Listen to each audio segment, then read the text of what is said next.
Everyone, and welcome to the Scottish Silverback Podcast. And we're joined today by Conna Fairbairn and another top.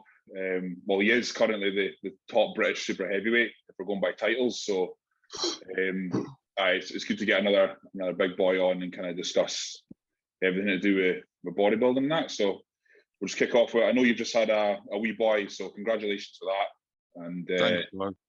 And I take it like you just said there. I take it to sleeping that and the routine's at the window, or is it all doing all right, or how are you getting on? No, it's okay. It's he's my second, so I'm used to doing bodybuilding with babies around and you know, waking up early.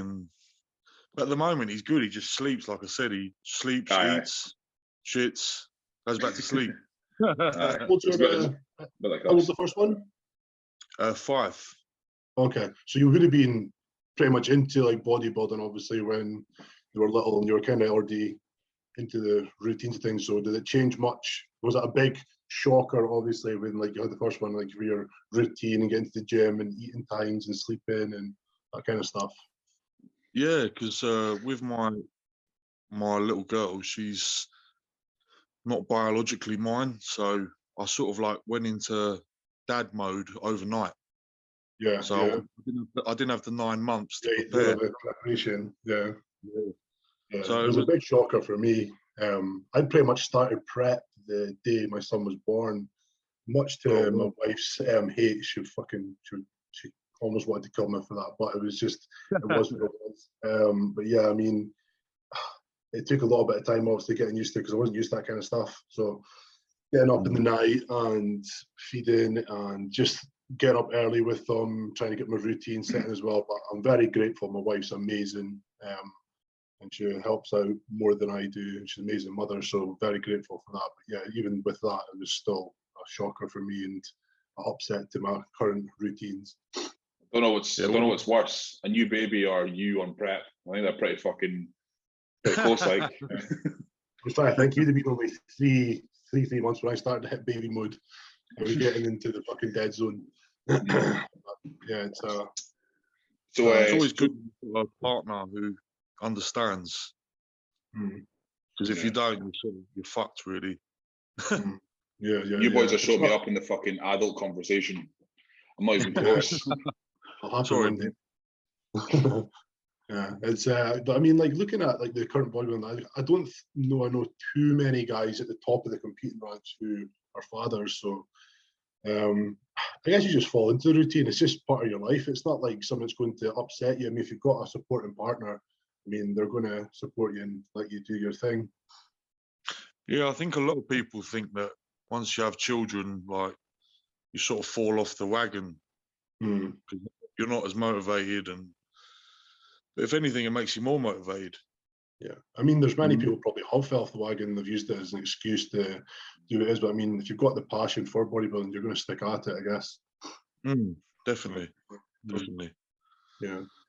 So, Conna, for people who don't know you, who watch this, if you just give us a wee kind of like background, like your competing background, and like history and stuff, and like where you started and who got you into bodybuilding and that, and just a wee rundown of that. Yeah, so my name's Connor. I'm currently 27. Competing wise, I actually started off in Miami Pro. I don't know if you guys know about that. So did I. That's great. My estimation just went down as soon as I said that. It's not going to end this meeting right now. No, yeah, I started off, just doing like physique and like fitness modeling, which I thought back then was, you know, hardcore bodybuilding, you know, because I was quite young and, went from Miami Pro, and then I did my first bodybuilding show in 2016. I did the juniors, which I sort of just dived into. I didn't really have a clue what I was doing. That was the UKBFF, the Sugars Classic. Ended up winning that, which was sort of a turning point for me because I thought if I didn't do well in juniors, I'd sort of knock it on the head. Mm-hmm. Yeah, and done well, and that was my sort of last year in the juniors, which then qualified me for the Arnold in 2017, which was like quite a big jump, you know, from like Miami Pro to junior bodybuilding to men's heavyweight at the Arnold. Yeah. Yeah, got eaten alive at that show. I think, if I remember rightly, I think it was me, James Hollinshead, Samson, and I think Rob Taylor as well. Mm-hmm. And literally, we all got smoked in Barcelona. I think tell a lie. I think Samson came 5th, but we all just got obliterated. International level was just different. What did I do after that? I did a few PCA shows just to test the water. I like PCA, but then Two Bros came out, and I thought, you know, that's the next best thing to what UK BFF was. Dived into Two Bros. I actually started off as heavyweights, and then progressively just got up to supers, and I think the British was my 3rd supers show. So yeah, and here we are. So how tall are you? I'm 6 foot on the dot. Okay, so you're pretty much destined to end up in the super heavies then. So yeah, I did find that, like, with the heavies, I was always the tallest, because there wasn't many guys over 6 foot tall doing heavies. And I did used to sacrifice a lot of weight. I used to cut a lot of weight, and I just found it a bit of a ball ache in the end. And one day I just went, fuck it, I'll just go for the supers. And I think my first super show I took 3rd, which was quite cool. I was 20. What was I? 25. Yeah. Which was quite cool. I think in, like, especially if you're talking about, especially it happens a lot with like classic guys, but there's guys that they should just let their physique kind of mold into the class rather than mold into their own kind of. What is your best look? Is your best look at super heavy? Then you should be at super heavy. You shouldn't try and get to heavyweight, and vice and that applies to all the classes. And you see guys all the time, like they're, you know, last minute, a week out or 3 days out, they're fucking cutting water and using diuretics and stuff to make weight, and you're like, you'll probably look better, fuller and rounder, and just having a crack at the heavies or the super heavies. So definitely kind of, I feel more people should kind of just like mold into that.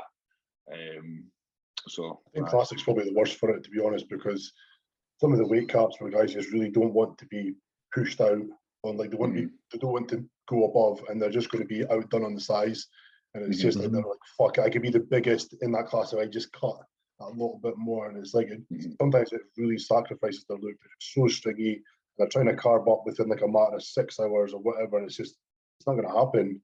You have to be so careful with stuff like that. So they just, as you said, I think people should just really let their flow into their natural physique, and that we can go into the weight class they deserve to be in.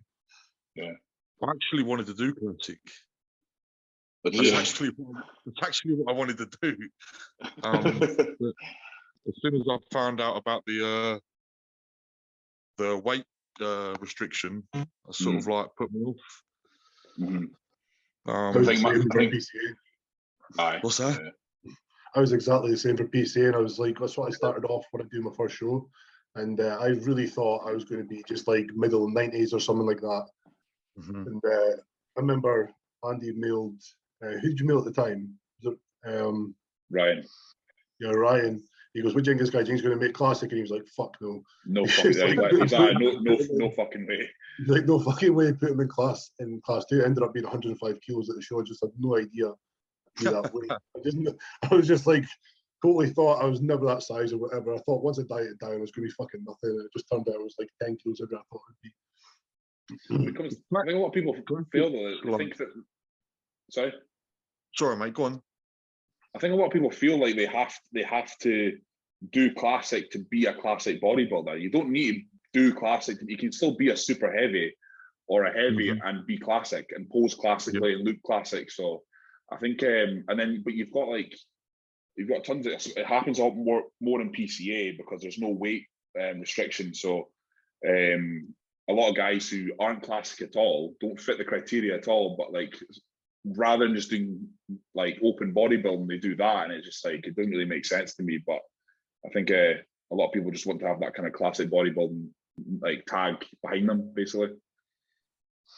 Yeah, I think it's rare as well because you don't really see the quality in not knocking like past super heavyweights, but you don't really see the quality in supers that you do in other classes. Mm-hmm, mm-hmm. Don't get me wrong, like when me and Greg did the British, I was like, fucking, why do I get the toughest class? Like every fucking time I turn up and there's always good guys. Yeah. Mate, he was fucking crying on the phone when he saw you backstage. Do you know what I was saying to my missus before we did the show, and I was like, it's between me and this Scottish lad. Mm-hmm. And she was like, show me him. And like I showed her a photo and she just looked at me like, fuck. Didn't say nothing. I think I was like, you're obviously the boy I was showing Andy like a lot of things is like going to be the top guys through his class. Like your condition was probably one of the best. You're one of the best. So you're definitely on my radar. But like going back to what we're saying about the weight class, I remember standing in line to get the weigh in, and I remember like some of the classic guys or some of like the guys who were trying to make like heavyweight, and they just looked absolutely dead, standing in line, water cut for days, not eating all day. We're all sitting there fucking stuffing our faces, fully fucking clothed, not giving a shit about our weight. I'm trying to get as heavy as possible on the scales. I was like, why would you do that? Put so much stress on your body. We're just like, just make your weight as this you would make your weight. Don't try and go out your comfort zone, because you're just going to ruin yourself. Yeah, definitely. I sort of understand with professional, you know, like if you have to cut to 212, and I get that. But as an amateur, to kill yourself to make a class, you know, it just doesn't make sense to me. No, I think you're going to ruin your look for sure. Yeah. So, Connor, you're pretty vocal about never having a coach, and obviously that's nowadays that's quite rare because obviously Greg and I have coaches, and there's about 1 million fucking people that do coaching as well. So I want to know just kind of what we doing. Like obviously you just self-taught and just trial and error and trying different things, and that is that just always how you want it to be, or is it like I kind of like you just don't want someone to have the reins, or what is that? Is it just kind of just fits well with your personality? Or I think with the coaching thing is, like I said before, where I did the juniors and I was like, if I do well, then I could maybe do something with this. But if I don't, then I'll knock it on the head. So I sort of had the self-belief where I thought, you know, if I keep getting better, then something must be working. Mm-hmm. And I feel like I've progressed loads since the junior days, and I've got better every year. And I don't know, I just sort of, I believe in myself, and I feel like if I can get to pro level as an amateur by myself, then what sort of damage will I do with a coach when I'm pro? You know? Yeah. I'm quite arrogant in the sense where, like, I don't want to give that responsibility to someone just in case they fuck it up. Yeah. And I know myself, I wouldn't fuck it up. So I don't know. It's like a double-edged sword, really. You ever feel like in the last stages of prep, like you're really questioning yourself, or you're like, should I do this or should I do that? Is this going to work? Fuck, what will I do this? You don't just wish you had somebody kind of there to really just say, this is what we're going to do. I do have a few people in my corner, like I don't know if you guys know, you've seen the videos, Steve Avery. Yeah. Steve doesn't help me with any like coaching or anything. He just helps me with the posing. But if I ever feel a bit like, oh, should I do this? Should I do that? I'll just maybe not ask him, but I'll drop a hint to him and be like, oh, should I do this? And he'll just go, why the fuck would you do that? And I go, oh yeah. And I'll just carry on. Yeah. I see ya. So yeah, I try not to make myself look stupid. Yeah. Yeah, he's quite a good name, and obviously British bodybuilding, he's been around a long time. Oh, Steve's honestly, if you ever come down to London, or and you ever want to train at like Physique, or honestly, mate, you meet him, he's a brilliant guy, and he's so knowledgeable, and he's one of the guys as well, I feel, who should have turned pro, and he never did, because it's sort of like nowadays light heavies are taking the pro cards, whereas back then anything over heavyweight was taking pro cards. So yeah, I feel if he was around in today's time, he would have done some damage. Yeah. Yeah, I've seen the videos you posted. Obviously, he was very good. Obviously, back in the day, he just seems like he's quite knowledgeable and a very known guy, and obviously the British scene down there. He's got his name for himself. But going back to the coaching thing, is that I always wanted to reach my potential by myself before, like, not use all the tools at once. If I didn't get any better, like say next year, and I got worse and I look shit, then questions would be asked, and I'd go, well, maybe now I need a coach. But I think until that training's changed over the years. Sorry, Greg. You feel that your training's changed over the years, or you've always had quite the same approach to training? Yeah, 100%. Training's changed loads. It's like, before I used to do like fucking, when I was younger, I'd do like just 4 sets of 12 and just go as heavy as I can and wreck my joints. And whereas now we do more of an approach where it's just like we build up to one set, just go all out, and I feel like my body's responded well to it. Each prep, it's silly to say, but, and I say it as well, that a lot of people don't believe me when I say it, but I get heavier after a prep. It's mad. Yeah. It's like the British, I put on, I think it was 3 kilos. Yeah. So I was 109 when I started prep. By the time I finished prep, I was 112, which is mad. I don't even know how I do it.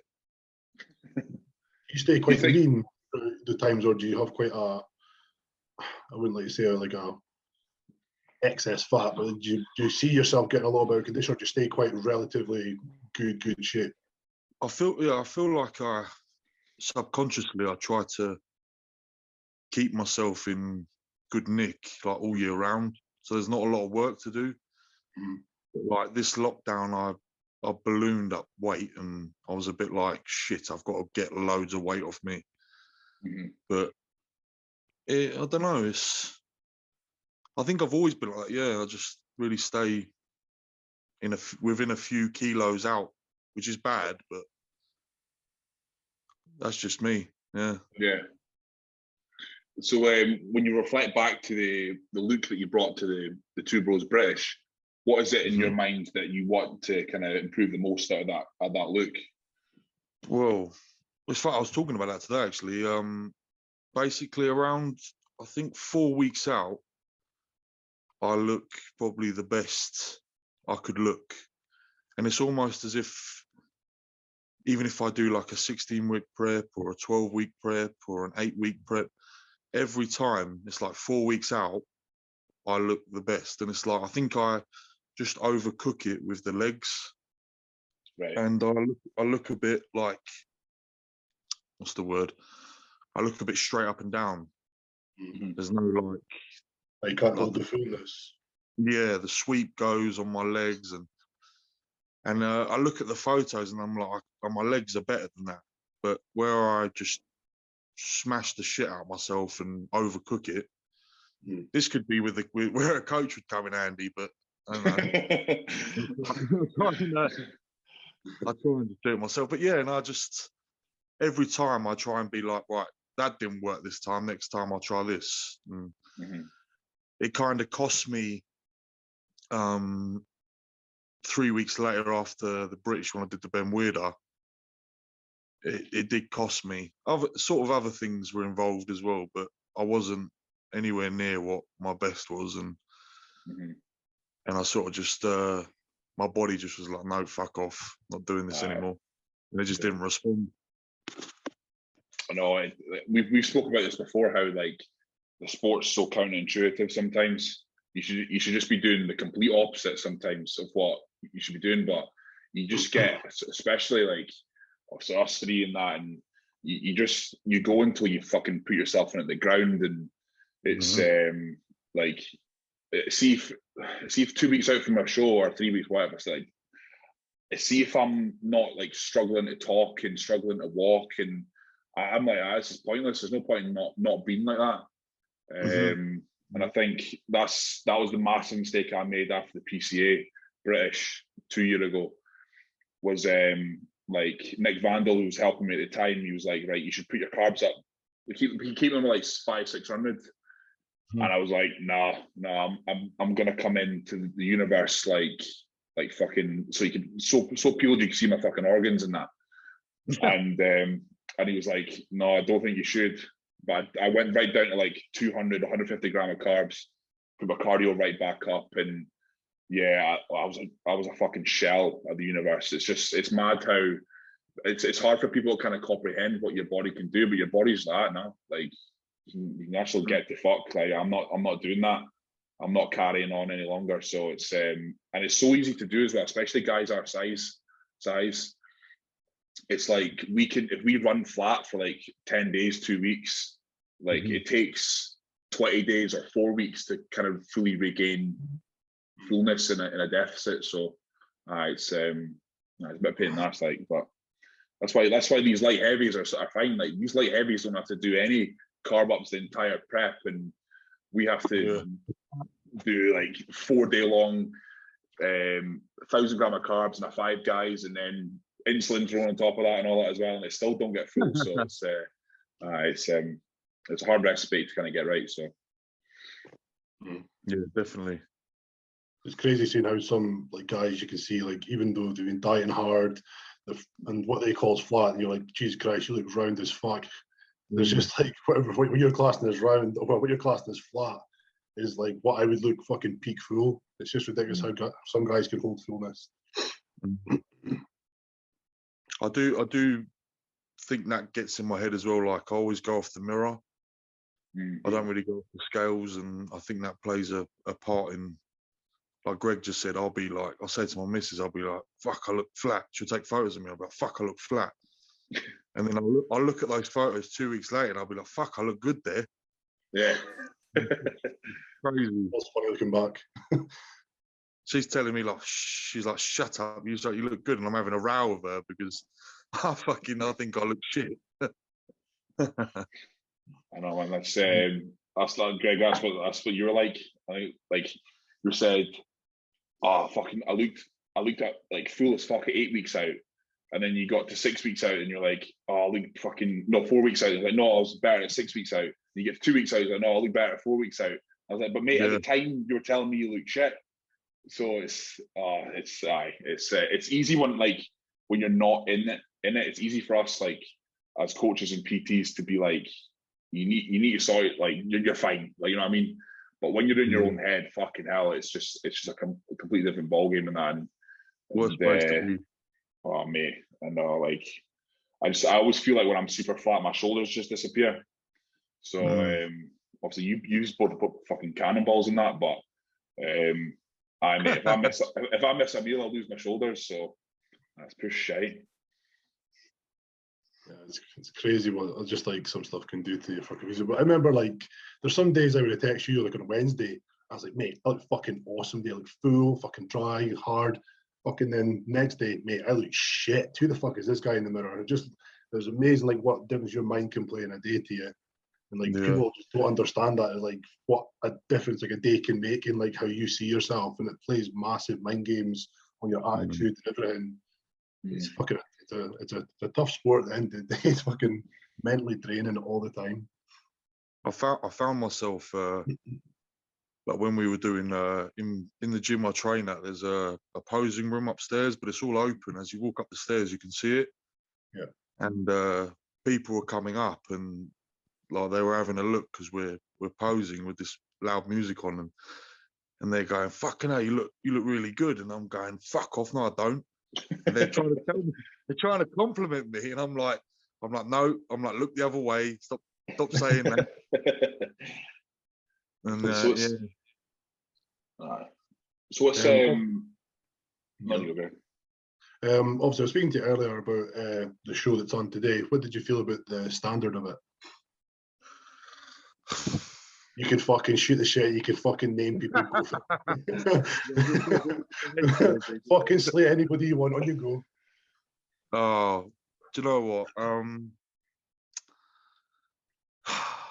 Just do you know what shocks me is that it's the only federation that's to the IFBB, and I know it's a regional and a Ryan Terry Classic or whatever the fuck it is, but just with the supers, I was just like, I wasn't impressed. Let's just put it that way. And I'll even say like one of the guys shouldn't even been there. Nah. Yeah, the guy we were speaking about earlier. Yeah, but I mean, like I say this all the time. Like you can look at some of the obviously I follow some of the IFBB stuff on Instagram. You can look at the NPC shows, which obviously how often is the NPC show held in America? They're all the time. But when you see some of the guys in those classes, are like, do you train like some of the super heavies or some of the bodybuilders? They just don't look like they fucking trained at all. But so it's like standard's going to be like that everywhere. But I mean, I was expecting obviously the show today probably not be the best standard because it was one of the most early on stages of the year. Gyms haven't been open, so I didn't. People go, right, I'll get the gym and I'll look better for the shows later on in the year. So I wasn't expecting a great turnout today, but I mean, I was expecting a bit better than that, to be honest. Yeah, and it's and to have a class of like, if it was me anyway, I'm sure you guys feel the same. But if it was me and there's like, and I turned up there and they were like, "Yeah, you're in a class of 3." I'd be like, well, I'm fucking going home then. What's the fucking point in that? Yeah. What was our class? 15. Yeah, see what I mean? We were one of the biggest classes of the day, and I was actually shocked at that. This is what I mean, though. It's that we did that show, and fucking, everyone in the top 5, you change the judging panel, suddenly people just change places by 1 or 2. And everyone's like fighting for places. But then you look at today and you got a guy who wins the fucking show who looks like Ben Grimm. You know what I mean? And it's just like, you've got no separations and I'm not claiming to be the best bodybuilder either in England. There's fucking shitloads better people than me, but, you looked about fucking 4 weeks out. I mean, obviously it wasn't probably the best. I mean, it was held outside in a marquee. You're not going to get great lighting, so the photo's probably not going to do a lot of people the best of justice, but you can still see what you need to see. And I mean, like me and Andy just spoke about this before you came on, and it was like the amount of posts I've seen today from some of these people, and they're saying, that's my warm-up show. Like, it's just, oh my God, you did not turn up in condition. Do not fucking use that excuse. Do not use the excuse, this is all warm-up. Like, you fucked up, or you just came in shit. Yeah, exactly. It's an excuse everybody uses, and it's like, get a grip. Just say it's a show. Just say it's your show. You fucking dieted for it, and you turned up for it. Fucking just compete and take it as it is. Don't say, oh, it's my warm-up show. There's no need. Yeah. Too many people using that excuse if they don't turn up on the mark. Yeah, it's a little bit like what's the word? It's like demoralizing because we went out and fought fucking. How long was that show we did, Greg? And it was just they just kept turning us and turning us and turning us. And then I look at that, and then a guy wins the overall and has to compete against 2 cab drivers. You know what I mean? Yeah. Oh, I mean, like, I think one of the guys that was there, I think it was the heavyweight, Andy, that was really good, or light heavy. The light heavy, Jordan Gomez. Yeah, like I thought he was really good. I thought that He class looked is the super best. good. Yeah, Mhm. so some of the guys were there were good, and like they do look really good. But I mean, if you stood the winner of that class next to like some of the top guys, I think it would have been a different show altogether. Mm. I thought the light heavy was one of the best classes. Yeah, yeah, definitely. Definitely, yeah. So what is the plan for you this year? What are you thinking? Well, me and Greg were talking about it before about the Arnold being in the UK, and I'm sort of a little bit put off by that because of what happened last time to me. But I don't know. I did want to rectify the decision from last year, so I might just try and do the British. Right, And okay, that's my sort of main goal. When is that again? August, I believe. Oh, is it? Okay.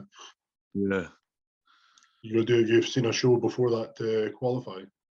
Yeah, so I'll probably do, I think there's a show on I think it's the 4th of July. So I'll probably do that one and then hopefully qualify. Be a bit shit if I didn't.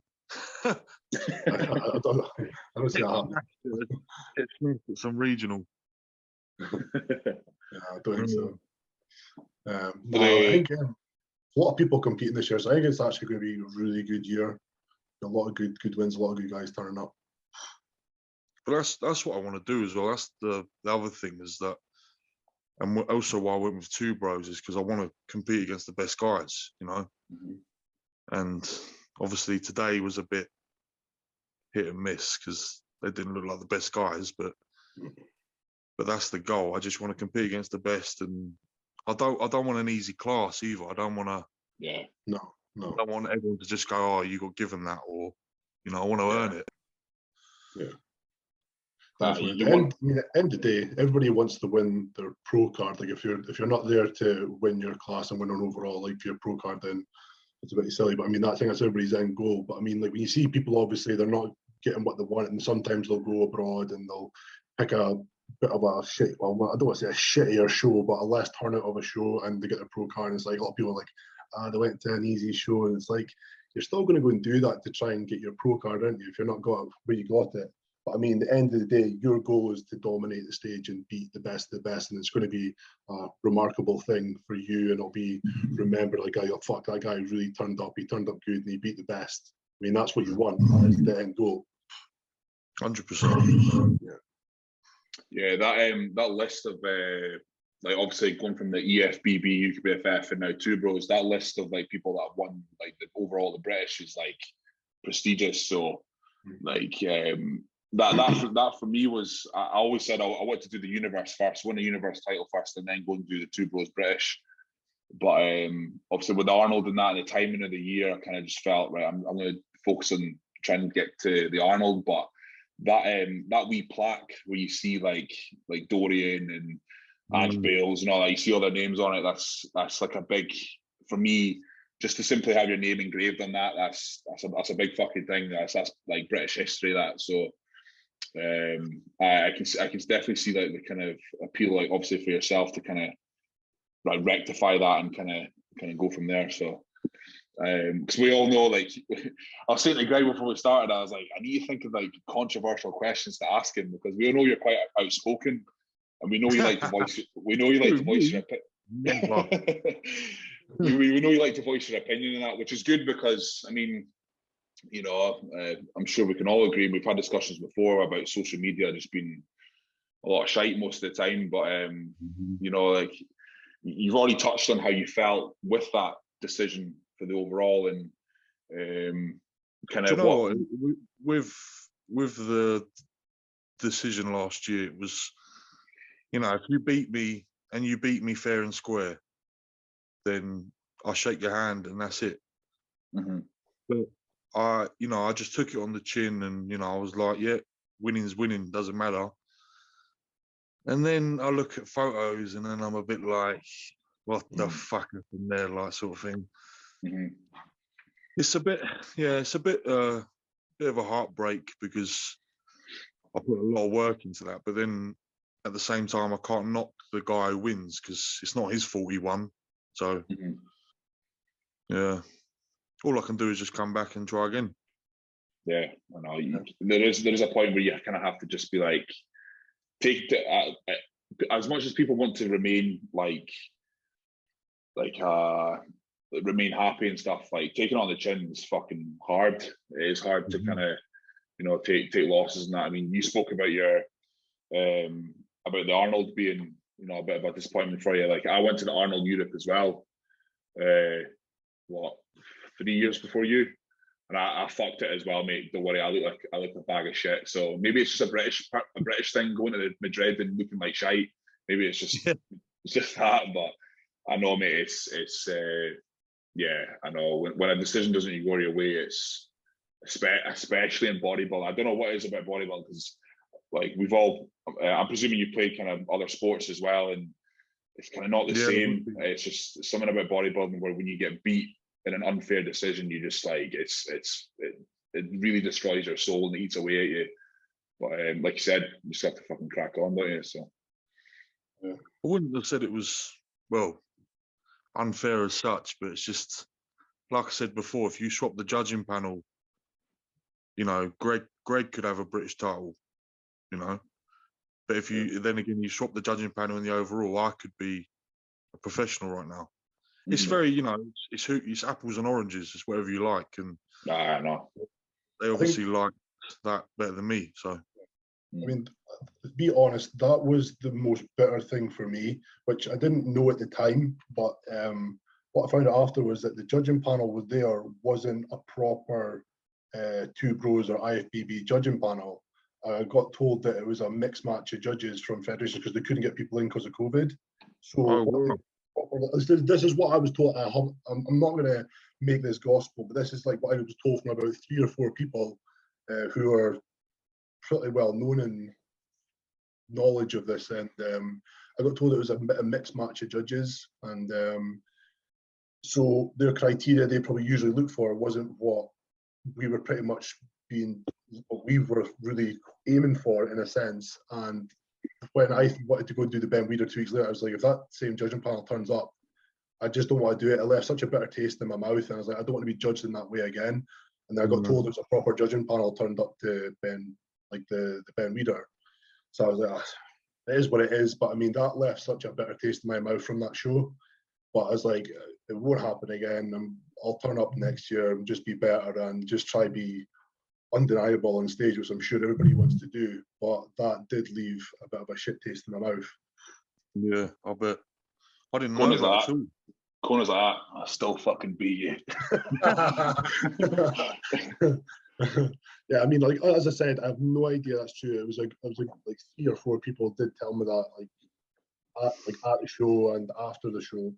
I was just like there and I was like, fuck, that's pretty shit. But it is, I mean, at the end of the day, still came third out of like 15 good guys. So it's nothing to spit the dummy out at. I mean, it was my first super heavyweight show, and so very happy and pleased. And if anybody was to go to their first super heavyweight show, win the overall, win the fucking pro card, it would be a massive statement to make. So the fucking odds weren't really stacked up there, but there's always next year. Man, you had me sweating at one point, so I think it was when I first walked on and posed. You're like, fuck.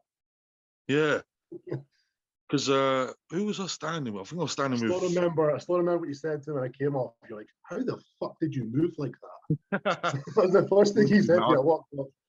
I got 2 left feet, mate. I can't pose like you at all. I think I was standing with, I think it was Aaron Hudson.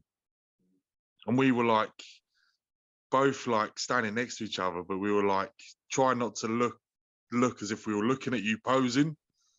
And me and him were like looking at each other and just looking through the curtain like, no, fuck it. I'm going to have to go brush up on my ballet.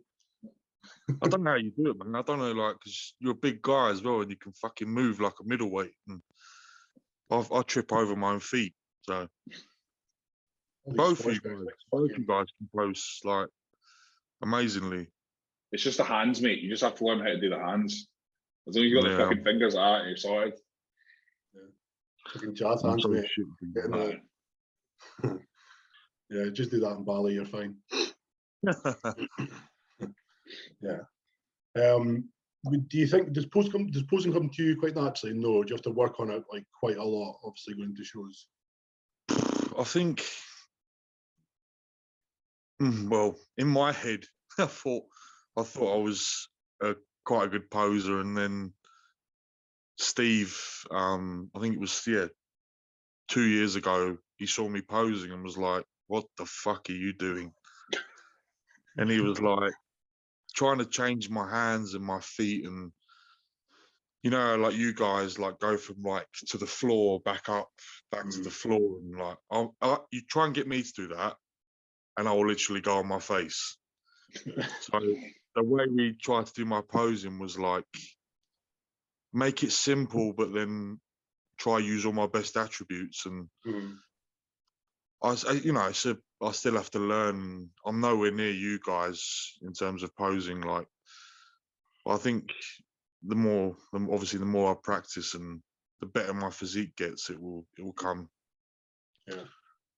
It's like, I like to think of it as such an art, but it's if you don't have that flow, or that if you can't just pose like that, I just don't think a lot of people can learn it. I think it's just something you can really do. If you don't have that great posing, I don't think it's something that's ever going to come to you. But I mean, you can certainly be still good at posing. But like when you see the people who are like really, really good, it just came from so naturally. They'll be able to do it since the start. What pisses me off though is that like you'll see a guy who'll do like an amazing like posing routine, but then you don't get judged for it. It doesn't go towards the score. No, and it kind of like I'm a bit like, well, what the fuck's the point in that then? You know, even though like because you'll have like obviously all these guys on stage, and this guy will come out and he'll pose really good, and you'll be like, well, he's the winner. But then he'll get beaten by someone else, and it's I don't know. I like to think of it. I'm sure I think Andy says to me before. It's like a way to attract people to you. Like if you can go out and throw a really good posing routine together, like the audience are going to want to see you in the lineup. They're going to be fixated to you. Like, fuck, he threw a good posing routine there. I want to see what he looks like in lineup. Or even if you don't look that great in lineup, you're still going to be drawn to that person. And I think it's the same way for the judges. The judges see you throw down a good routine. They're going to be a little bit more fixated on you when it comes to judging you. Not that they're going to judge you better, but I mean, the eyes are going to be on you a lot more. 100%. Yeah, I agree. Yeah, I agree. Maybe not judged, but it's still judged in a sense, like they're going to look at you more. Greg, you had a good question for Conna. The industry one. I was looking at it there. Yes. What do you feel is wrong or missing in today's current bodybuilding? Well, like, do you think there's a special? Do you think there's an era you prefer more, or when do you think bodybuilding was at its best, or do you think it's not reached? Yeah, I feel bodybuilding was probably peak, and we've never really got back to that. I think that was like early mid 90s, and also the standards of the physiques, and I don't feel we've ever got really back to that sort of peak bodybuilding, where because back then, it was like you had Dorian, Flex, all these great bodybuilders, and it was exciting to watch, and the physiques were better than they are now, and what I think's missing is I think social media has just killed. It's just killed bodybuilding. It's now like bodybuilding was like a cult before almost, and now it's like a fad. Like you could walk into a gym now and you probably know 20 guys who say they're bodybuilders. Whereas from people I know as well, from like who used to train in like the 90s, and back then you'd have like one guy in a town who was the main bodybuilder, you know. And I do feel like social media's killed it, and the coaching thing. Fuck me, that winds me up. Go on. Fucking go, mate. Hey, just go for it. Fuck's sake, you're trying to open you up. Yeah, just the coaching thing. It's just like guys and girls, they'll do one show, you know, and it will be like a fucking, you won't even have heard of this show or whatever category they're doing. Like, fuck, how many fucking categories are there now? Like novice, first timer, Mr. fucking solar system, fucking, like, it just keeps going, and it's like, wow. But then they're coaching these people, and it's almost like I don't know. Like class as well. Yeah, and I would never. Even now, I'm still skeptical of, like, people ask me to coach them, and I still say, like, nah, not for me. Like, I'll put you in touch with someone who knows more than me, you know. Mm-hmm. But these guys will literally take people's money, like con them almost, and yeah, it's just, I feel it just puts a bad light on bodybuilding. Yeah, I mean, I think it's like a skill set to have to con people in that way. I mean, like you just said there, like social media has ruined bodybuilding in a sense, because some of the, like, I think it's like false idols. What the people look up to now are not even that good. They've just managed to portray themselves in such a way that they've got themselves so popular that they are the idols that people look up to, and they're not even. I mean, like, you could look at some of the best guys who, like, some of the best bodybuilders in the UK as amateurs, and they've got no following. Like, they just do it out of the love of bodybuilding. They do it out of, this is what they want to do, and it's not for anybody else but them. Other people are trying to make money off it, and that's who people are looking up to. And it's like, these guys don't have the knowledge, probably half, not even anything close to that, of what this guy does. And he's been doing it much, much longer. He's probably met more people, spoke much more about it, learned all the ins and outs, and these people are just going after somebody. They've got a massive following, and they managed to do fancy posts. They've got a fancy fucking Excel spreadsheet to give clients, like, this is what you do. And it's like, that's what sells to people, and that's what's kind of ruined, in a sense. Like, bodybuilding's more about how popular they are now. Yeah, definitely. I feel that, like, with the popularity thing, is that I feel not only does that help with the coaching, but that also helps with the placings. So that Callum, I forget his last name, the guy who won Classic in America in the NPC, he turned pro. Callum what's his last name? Yeah, that was a shit showing for him. Jesus Christ. Do you know what I mean? And it's like, you know, he did have a quality physique, like, years ago. Point, yeah. And then he turns up like a bag of shit and has a fucking huge following, and should never have won. But I feel like the only reason he won was because he's this celebrity on Instagram. Yeah. So it's like, is that bodybuilding? Are you really being judged, or are you being portrayed as this? Or we could use him because he'll make us loads of money. I mean, we can even look at the aspect of, like, how stupid folk are. Like, look at, I mean, you speak about him, and I've been on, you've spoke about him on a podcast before, but the guy Ryan ripped his chest. I mean, his following's almost doubled since ripping his chest. And let's fucking be honest, like, he's now advertising coaching. His following's doubled because he fucking tore a pec from being an absolute fanny, and he's asking people, pay me, I'll fucking coach you, I'll do the fucking same to you. Like, the fucking stupidity of people that are, like, going to sign up to that after the cunt just went and ripped his chest off by doing something stupid. And it's like, this is the people that people are going to for coaching because he's got famous by doing it. Like, he had a good following before, but I mean, he's well up in the following now for doing something stupid like that. And it just doesn't make sense to me. This is like what people get attracted to. Yeah, I feel like, but in the same sense, I feel that's his downfall as well, because what's he famous for?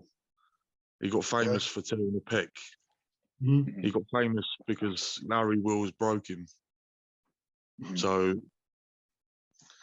I'd rather be a nobody than some fucking popular dickhead on Instagram who tore his pec because he couldn't fucking lift the weight. You know what I mean? Yeah, it's fucking absolute stupidity and the best. Yeah, I mean, like, when I was looking for guys to kind of help me, because I didn't know what I was doing. I knew nothing about competing in that. I only knew a wee bit from like YouTube and stuff.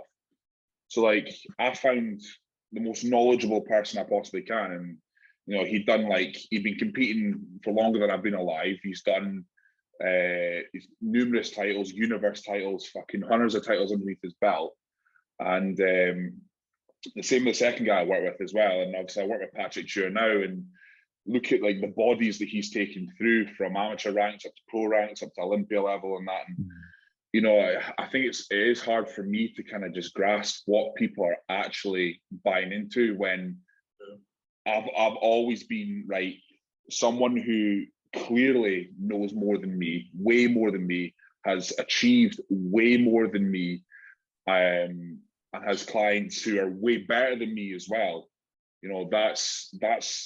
That's how I see it. Like I don't understand how.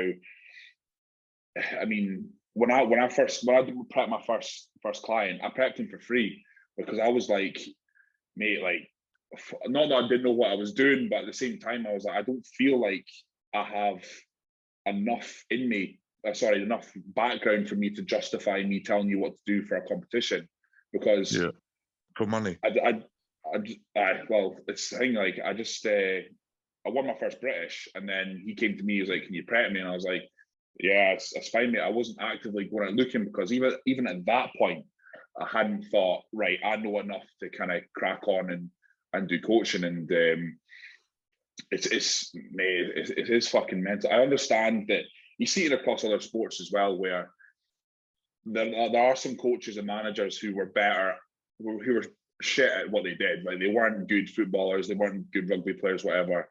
And then they're way better as a manager or coach. I do understand that kind of aspect does come into play.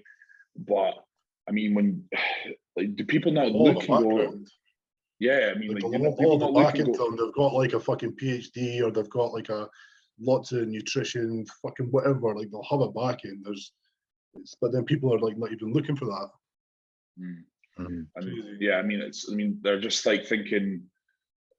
My thought process is like, someone has to have done and achieved way more than me, and it just seems like I feel bad for people who are coming into the sport who actually want to do well and actually achieve a lot, and they're being suckered in by people who fucking like Greg said, they may have like a fancy subscription site or wherever, or popularity, and they're ruined from the start because they don't have.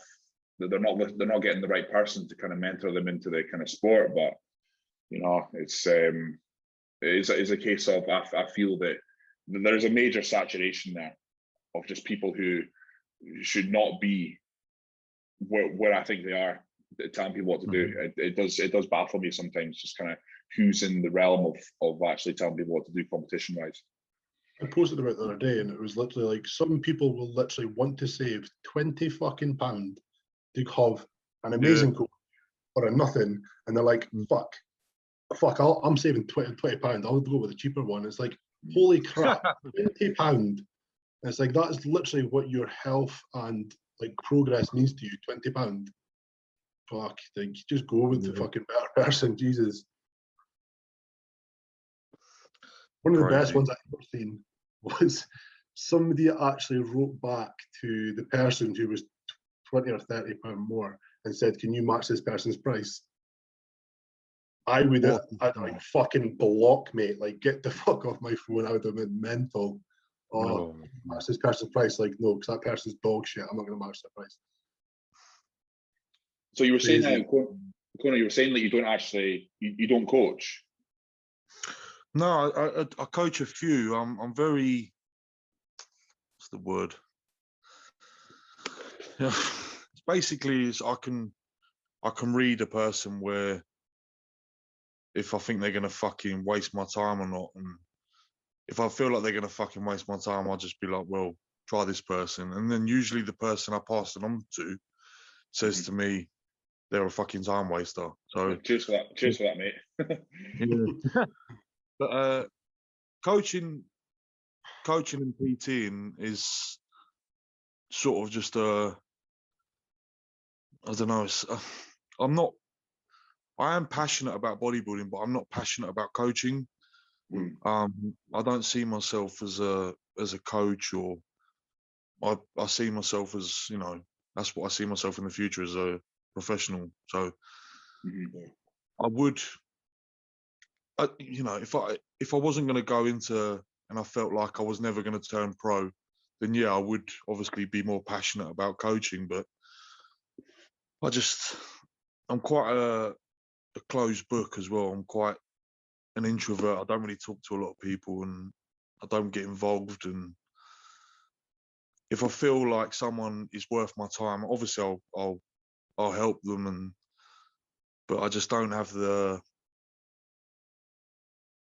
what's the word? Yeah, not just that patience, but I just don't have the drive, if that makes sense. Yeah. To be like, you know. It's like you don't want your energy, like obviously you need much energy yourself. You don't want to put your energy elsewhere on people that are just going to waste it. Yeah. I find that as well. I can only put my time into one thing at a time, and if I don't, and I try and split it up, I sort of fuck them all up. So, do you have like a, obviously, like, you want to be a pro, I'm sure, like obviously we all do, but I mean, like, obviously we know that doesn't come with paying a massive bill every month, unless you get an amazing sponsorship around. So what is your kind of game plan in that sense? Like, I know Andy wants to pursue coaching and make that a bit more of a job alongside your professional bodybuilding. I would like to make it as part of mine. I mean, I think I would like to go down other avenues as well. So do you have a kind of game plan in that sense? Yeah, obviously with me and you being with DY, hopefully they pay us some pretty pennies. But yeah, it's like if and when as well, it's like when I turn pro, I then feel like I can offer more as well. Yeah. And I have the selling point as well, where, you know, I've been a amateur bodybuilder, I've earned a British title, I've earned a pro card. Like, if you do want to train with me, then we can have a chat and go off that. But at the moment, I feel like there's a lot more experienced guys like yourselves as well that, you know, are in a better position to coach than me. Yeah. So yeah, I'm not a money grabber. You know, money means fuck all to me, really. I've had people try to throw money at me and be like, "Oh, can you coach me? Can you do it?" And I'm like, "No, I just can't be bothered. Like, not interested." And it's just one of the things. I'd rather then go to someone else and then benefit more from them, whether them with me and I'm in a prep and I'm not really interested in their training and their nutrition sort of thing. Yeah.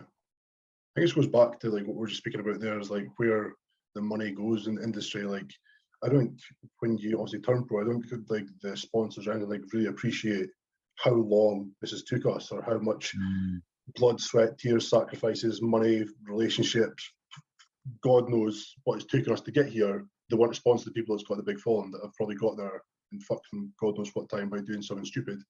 And it's like, that's where, and I think it's quite sad in that sense, because how hard we work to get, this is the hardest like class, I feel, to get somewhere. To become a super heavyweight professional bodybuilder is no easy fucking task for anybody, no matter how genetically gifted you are. You've got to fucking put in years of work to get there. And I just don't feel a lot of times it pays off, in the sense like you're not going to get much from it, whereas because they're looking for people with the following now, whereas like back in the 90s or whatever, you were a weeder athlete and they paid you a large sum of money to be there and to be a professional for weeder. And it's like you just don't get that kind of stuff now for being as good as we are. Yeah, agreed. Yeah. So I also think as well, if you're, because a lot of guys aren't really marketable. They're like sort of like robots, and they just get told what to do. And I feel that will get me in trouble because I've got a voice and I'll probably be blacklisted with the IFBB by the time I'm 30. But yeah, it's just glamorous way out, that one. I think if you're marketable, then you can earn some money. But if you're not, then look at another avenue, sort of thing. Yeah, definitely. In terms of the current kind of IFBB pro scene, is there anyone that kind of comes into your mind of like is like not the ideal look? Because I know, obviously, speaking to you a wee bit, that you probably your ideal look is of you. But is there anyone in the IFBB Pro League that you kind of look up to or kind of like want to emulate in a sense, or anyone you feel kind of relates to your personality? Currently, now or before? Now, yeah. Do you know what? There's I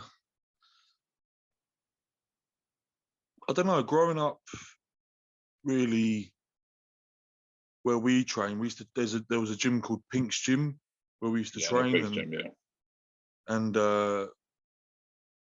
proper hardcore bodybuilding gym. And I was training there when I was like 14, and I feel like James was really the only real like sort of local bodybuilding icon that we like as youngsters could like look up to. So I have a lot of respect for James and what he's done and what he's achieved. And I'd probably say he's probably a goalpost, if you like, as well. Yeah. I mean, what I'd like to equal and achieve. Yeah. Probably one of the strongest bodybuilders I've ever seen. Yeah. He's a freak. That's actually a question I was wanting to ask you. Like, obviously, I've seen some of your lists. I'm sure Andy has. I'm sure everybody has. You're quite obviously a strong guy. Was that always quite a natural thing for you, or is it something you had built up over time? Yeah, well, compounds is because of rugby. I was always quite interested in like strength conditioning. So like squats, bench, deadlifts. It always interested me, and I was quite small as well. I always wanted to get bigger as well, so I did take that quite seriously. But yeah, I feel like I've always been strong for my size as well. Fairly strong anyway. Picked up any injuries along the way trying to push some poundages? Yeah, we tried. When was this? This was 2019. I had a minor pec tear, which was I think it was a pec major or pec minor. Sorry, pec minor. And that was literally fucking around, not warming up properly, and I think I think it was 150. It wasn't even that heavy. It was 150 kg on a flat bench. And I think I got to like I think it was the 6th rep, and I just had a pop, and I was like, whoa, fucking put that back. What's some of your biggest lifts? Because I'd have been too embarrassed because it was too light. Quick, fucking put 2 plates on it on top of it. Yeah, what's some of your numbers of your biggest lifts? My biggest deadlift was 320. Bench press, I've done a 230 or 240 bench. A flat bench. Yeah. Squat 300. And that's about it. Good numbers. Yeah. You still a rugby man just now? Yeah, I still follow rugby. It's just it was more of that was a sort of a dream before bodybuilding came around, because when I was like 11, I was a bit like, oh, I'll be a professional rugby player. Yeah. So I was like 4 foot tall and fucking 5 stone soaking a piss, you know what I mean? So I wouldn't have done fuck all really, but I'm thankful for rugby though, because it sort of like pushed me into bodybuilding. Yeah. it's definitely a sport you realise pretty quickly just how shit you actually are. Yeah. Oh fucking hell! Like I was the same, mate. I wanted to be. That was one of the things I wanted to be when I kind of grew up in that. And you'd think that playing for Scotland would be a pretty easy task considering how shit we were at the time. But fucking hell, man!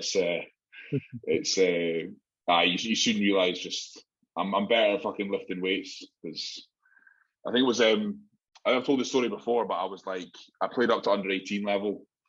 And a few boys were being punted through to the kind of Scotland trials at under 18 level, and I wasn't on the list. And I was like, "Oh well, that's me. I'm shite. I'll just stick to this lonely sport of lifting weights by myself." So, I know. So, but you're like, yeah. How old are you guys?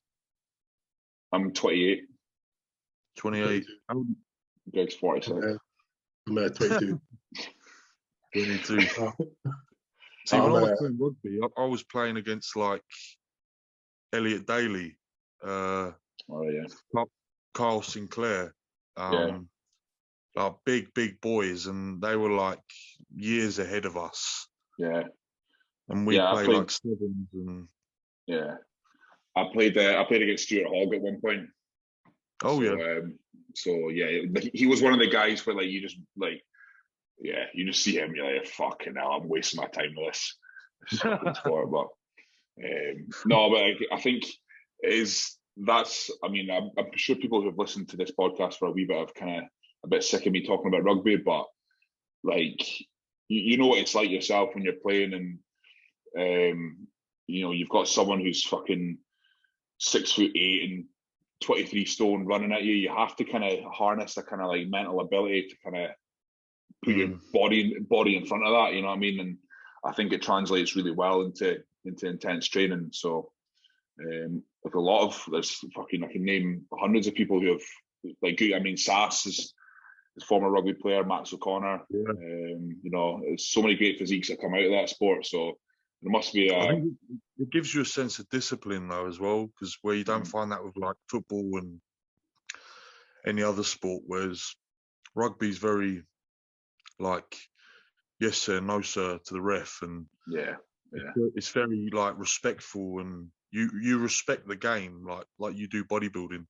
And I feel you'd never find a fucking a footballer who fucking falls on the floor when he gets tapped and cries in bodybuilding now, would you? So I know. They're all doing Miami Pro. You're never going to let me forget that. Do you know what? I'll find you a photo. I'll send it to you. You'll probably never speak to me again. I think I got rid of all mine. I'm blanked out from my memory. Greg, mind that photo of you and your way to go. Your way to go on stage. Your way to go on stage, and that black guy's behind you, right up your arse like that. With fucking package right up your arse. Oh mate, fucking hilarious. That's one of the best photos I've ever seen. That's when you just take drugs, you're standing on stage like absolute monging out like you're in the middle of a concert. Aye. Oh mate, that's funny. That was the best one. I didn't know what the fuck you were. That's one of the best. You're standing on your own in the middle of the stage and your like eyes are rolling in the back of your head, your hands in your stage. I'm like, what the fuck are you doing? It's one of the funniest stage photos I've seen of you. That's part of the game, mate.